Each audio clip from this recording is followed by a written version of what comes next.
અમદાવાદના વિશાલા ફતેહવાડી કેનાલ પાછળ આવેલા ઝૂંપડપટ્ટી વિસ્તારમાં ભીષણ આગની ઘટના સામે આવી છે।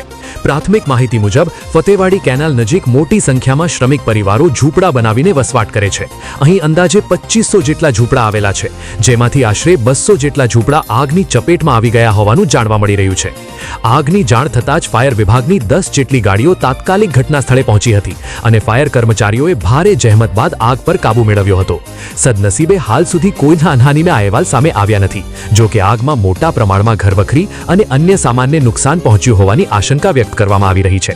આગ કયા કારણોસર લાગી તે અંગે ફાયર વિભાગ દ્વારા તપાસ હાથ ધરવામાં આવી છે। રિપોર્ટર શરીફ ઘાંચી, અમદાવાદ। આપણે 15 અને 4 મિનિટ એટલે કે 15 કલાક એટલે 3 વાગ્યા અને 4 મિનિટમાં આપણે ગાડી ટર્ન ઓવર થઈ અને 15 ને 12 મિનિટે આપણી ગાડી અહીં આવી અને કામગીરી ચાલુ કરી છે। તાત્કાલિક જેટલા જે ઝૂંપડાઓ છે મેટ્રો સ્ટેશનની બાજુમાં એ બધા મજૂરી કામ કરવાવાળા બધા માણસો છે, એ બધા અત્યારે કામે ગયેલા છે। અહીં કોઈ હાજરમાં છે નહીં, પણ એમને જે આજુબાજુમાં રહેતા હોય એમને બધે મદદ કરી અને તમામ પ્રકારના જે સામાન એમનો હતો જેટલો હાથમાં આવે એટલો લઈ લીધો છે અને સંપૂર્ણ આપણે આગ બુઝાવી દીધી છે। અમારી જોડે અત્યારે 8 થી 9 મોટા વ્હીકલો છે, 20,000 કેજી લીટર પાણી લીટરવાળા।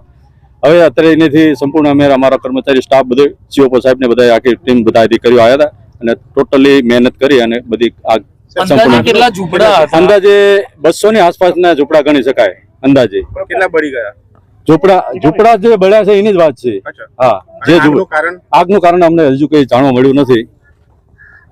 વારંવાર આગ લાગે છે એવા આક્ષેપો પર છે। હા, ઘણી વાર, કારણ કે હું જ અહીંયા મારી ટ્રાન્સફર થયા પછી હું 3-4 વખત હું જ કોલમાં આવી ગયેલો છું કે ઘણી વાર આમાં ઝૂંપડપટ્ટીમાં જ આગ લાગે અને આ જ વિસ્તારમાં લાગે છે। ઘણી વાર આગ લાગે તો એનું કારણ હજુ સુધી બહાર નથી। નહીં, એ તો હવે આપણે તો કઈ